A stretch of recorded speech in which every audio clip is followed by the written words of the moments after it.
Okay, guys, this is CBIT. I have had a lot of people talk to me about wanting me to do some information on the Bard, and it's just really hard to do a Bard build because there's so many different variables for the Bard. It is truly a jack of all trades.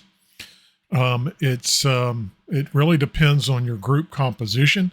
But what I'm going to try to cover today is the healer. This is the build that I prefer to run. I don't get to run it as often as I want because I'm always figuring out that the group that I'm in needs something a little different than what I'm doing. So what we're going to do is we're going to just go through this healer build. This is what I usually start with to get me through those lower levels. This is kind of a starter build, but it'll go all the way up to about 15 or 16. I haven't gotten much higher than that. I have been a pre-A2 tester. I am a PTR tester. So I've been playing for a while on the Bard. I have played pretty much exclusively on the Bard. I had one patch where I tried to do a tank and just didn't like it. So I went back to the Bard. So let's just get into it. Y'all aren't wanting to hear me talk or anything. I'm going to be using the Ashes Codex website. You can find it at ashescodex.com. This is the planner. You just go in, hit the character planner, go up and choose your archetype, and it'll take you in there. This is the most accurate one that I've found, so that's why we're using it. First option, it's instruments. Right now, it doesn't matter. You can just pick whatever you like the aesthetics of. It changes the way you look when you play abilities. So the first ability that I always pick is Cheerful Melody. I know there are a lot of people that prefer Cathartic Melody, but I have run my tests, and from my gameplay, my style, Cheerful Melody does best for me. Using Cathartic Melody starting out, I will get maybe every 6 to 8 seconds, 30 to 35 point healing tick. With Cheerful Melody, it's a constant. I'm getting a tick every second. I know I'm getting it, and it's a little bit more comfortable for me. I don't know how it's actually evening out, but for me, Cheerful Melody is the choice. Cathartic Melody gives you more healing depending on how much damage that you're doing. If you're doing a lot of damage, you're going to get Cathartic Melody. It kind of ignores the tank if they're not doing a whole lot of damage. To me, it's just a more comfortable, safer choice for me to do Cheerful Melody. Once you play this, it stays playing in the background unless you're running Counterpoint. We'll get into that later when we get up here to that. The second choice that I'm going to go to is going to be Shielding Dance. This is all about survivability early. I choose Shielding Dance because it allows me to do a burst heal, and then it gives me a shield for a certain amount of time. It's kind of a panic thing. When I overpull, I can pop Shielding Dance, flourish out, regen with Cheerful Melody backing it up, and then I can get back into the fight. These two abilities you automatically get. This one you get the first level 1, this one you get level 3, and this one you get level 5. So right here we would be at level 1 here, level 2 here, and then next we would go with Discordance, and then that will allow us to get Flourish. I choose Discordance for a couple of reasons. It's a damage dealer. It gives me a chance to do damage, but it also applies Stagger, which we will combo with Mesmerizing Dance here in just a minute, and we'll talk about that. So we go from Shielding Dance to Discordance. It's a damage ability. You kind of got to watch it because it will target more than one target. So you can, if you're doing goblins, you can end up pulling the whole group and not mean to. So you kind of got to be careful with that. After Discordance, I'm not going to go with Mesmerizing Dance yet. I'm going to go straight for Nimble Dance. And the reason that I do Nimble Dance is it increases your invasion, yours and everybody within, all of your party members within melee range. it increases your, it gives you nimble, which increases your evasion by 50% and then increases your speed with pep by 20% for 5 seconds. So it's a survivability thing. We were farming in Oakenbane the other day and just pulling massive groups of those goblins out of Oakenbane, and the nimble dance was just crucial to survivability. It really helps your tank if you're in there with your tank. I really like nimble dance. To me, it's one of the most powerful buffs that you can get. From then we're going to, come on, get off of there, pick up our mesmerizing dance. When we pick up mesmerizing dance, we're going to use that to combo. Of course, our rotation, so to speak, would be quick wit, which is going to do 100% bludgeoning damage and apply demoralized. Demoralized is going to decrease the damage. I think, let me double check real quick. I think it actually decreases the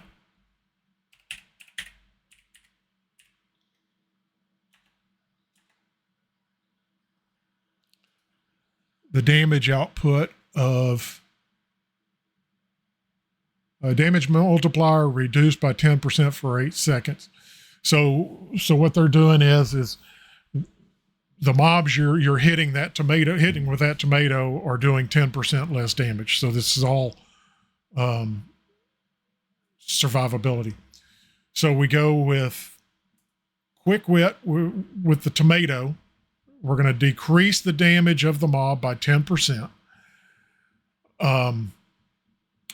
Of course, our cheerful melody is going to be running. We're going to hit it with a discordance, which will apply a staggered. We will hit it then with mesmerizing dance, which will incapacitate. And then, since they are staggered by discordance, they're going to end up being stunned. So there's also, with mesmerizing dance, I believe the tank can also stun or can also stagger. So it also gives you a chance there. But why is this not clicking?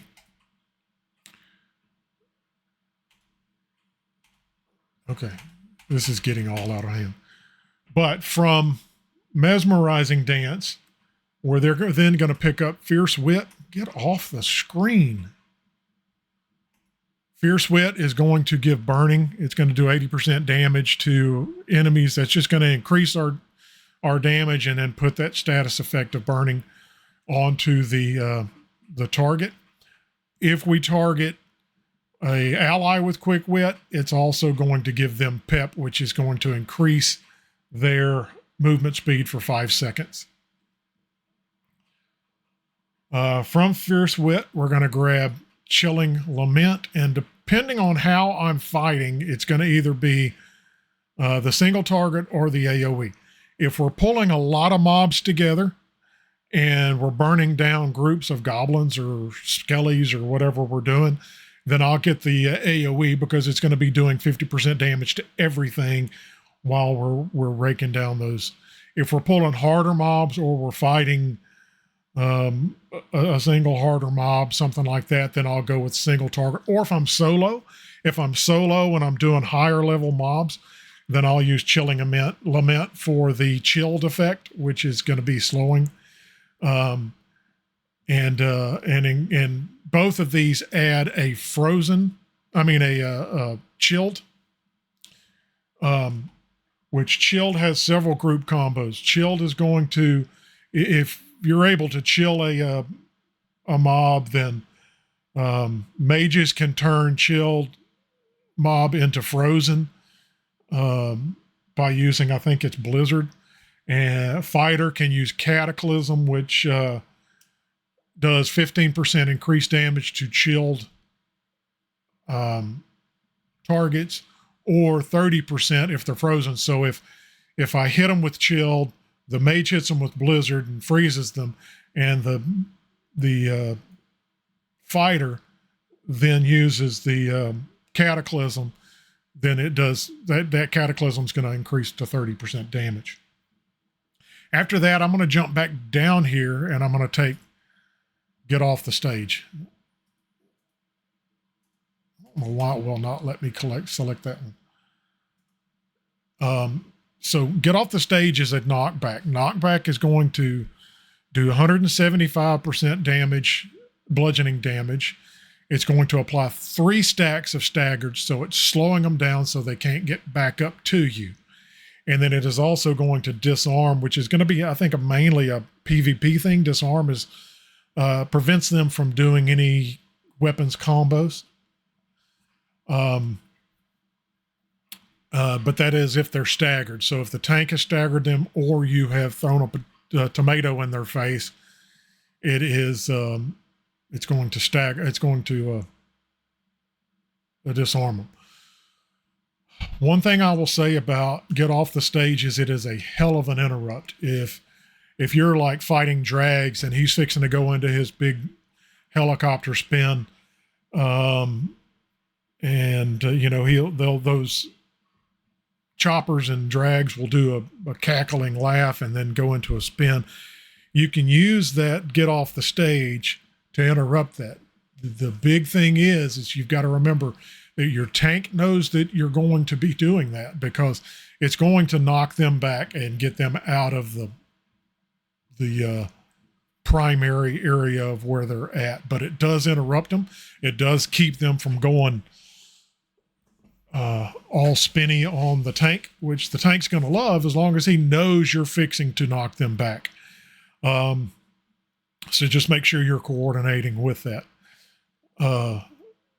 So after get off the stage, sometimes I will take, if I'm soloing, I will take get off the stage a lot earlier, simply because I can, if I'm having troubles, I'll go cheerful, shielding, and then to fierce wit, and then up to, sorry, cat, please move. Get off the stage, then into nimble dance, and so on. But for this build, we're going to go to level 9, get off the stage. All right. So from there, I'm going to pick up Pensive Melody. Baby, come on, give me Pensive Melody so I can unlock the rest of them. Pensive Melody is our mana regen ability, and we're going to pick that up now because from here, we're going to go up to pick up Counterpoint. So Counterpoint is going to allow us to actually start weaving our melodies. So we're going to weave Cheerful Melody and Pensive Melody. So Cheerful Melody is going to be that constant 1 second pop heals. It's just going to repeat. But it has a cast ability, which I think is like 25 seconds long, where you're playing the abilities, you're playing the melodies, and then once that ends, you'll pop that Pensive Melody. You're going to then be generating mana. So you're going to have uptime on Cheerful Melody and uptime on Pensive Melody at the same time. So your health and mana regens are constantly up. As long as you're repeatedly casting those, they're going to constantly be up. But that's after we pick Counterpoint. You can't pick Crescendo. It's just going to be just one of those abilities. So like if you're not worried about mana regen, which you're going to be, everybody's going to be screaming, "Why is the bard not regening my mana?" Especially early on before everybody gets geared up. But you're going to be, if you're just running a single, you can do crescendo, and it just increases the power of whichever melody that you have over the time of that cast ability. So we've gone to weaving these two. Then we are going to go up and we are going to pick our stories. So I'm going to start off, because this is my healer build, I'm going to start off picking Triumph. Come on. Okay, so Triumph is going to give us, within your 30-meter range, party members are going to gain 10% max health and 1% stamina regen for 30 seconds. So that means that for 30 seconds, your tank has increased his health by 10%. Okay, so you're adding that to that tank. You could pick, if this website must be getting slammed, you could pick Joy to gain health equal to 10% of your maximum health. But that's, so I guess later on when you have enough abilities, you could take both. And if your tank, or if your party members need health, you could do Joy. If they're already at top health, you could do Triumph. But the main reason we're casting those is to charge our sagas. If you look here, Apocalypse costs three red, Return to Vera 3 yellow.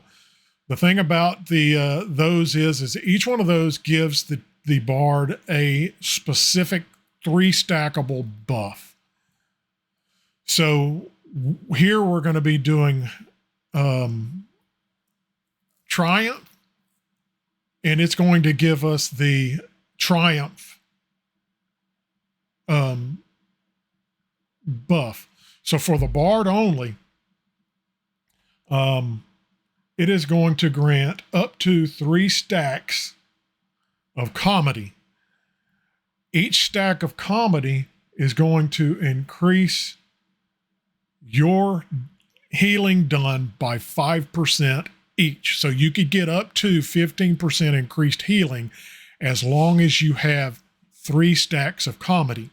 Now you can spend those comedy, in this case, to cast Return to Vera, which is the saga. Return to Vera is going to be a huge burst heal. It's 3 bursts healing up to 8 allies for 100% healing.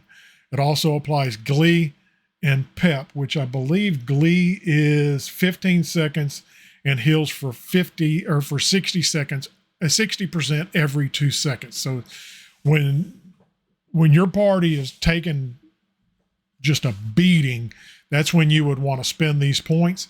Of course, you're going to lose those 3 stacks of 5% healing, but you're going to be doing a mass heal and everything for Return to Vera. So once we go to return, we're going to just pick the saga. The sagas are going to be chargeable at this point. Like I say, we're going to do that. After that, we're going to pick up Wonder, which is going to Wonder or Destiny, whichever one, whether you're magic heavy or physical heavy. Destiny's going to increase your physical crit chance. Wonder is going to increase magical power by 1/10. I'm going to usually pick Wonder so that our mages and our clerics are increasing their magic power. Clerics' magic power is going to help us heal better. So that's what I'm going to do. It could be either one, whichever is best for your party. But I'm going to pick Wonder, which is going to increase which is going to give you 3 stacks of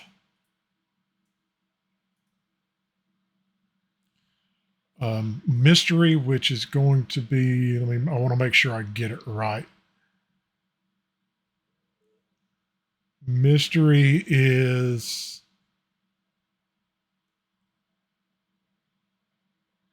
3 stacks of mana restoring effects increased by 10%. So the 10% for each stack, you're going to get 10% more mana regen for your pensive melody. And you can do a mix between the two, which you're going to want to do for Ages of Past. So after Wonder, we're going to pick up Sagas 2,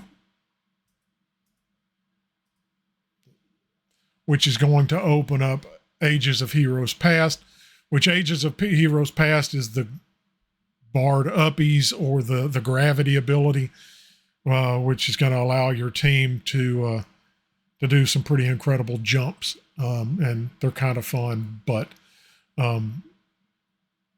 that's what it'll help you get out of some sticky situations, or it'll help you get into some sticky situations, depending on what you want to do.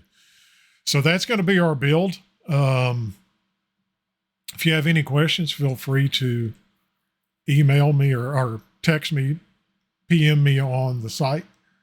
But yeah, that's our build. So good luck. Let me know what you think about it. Thank you.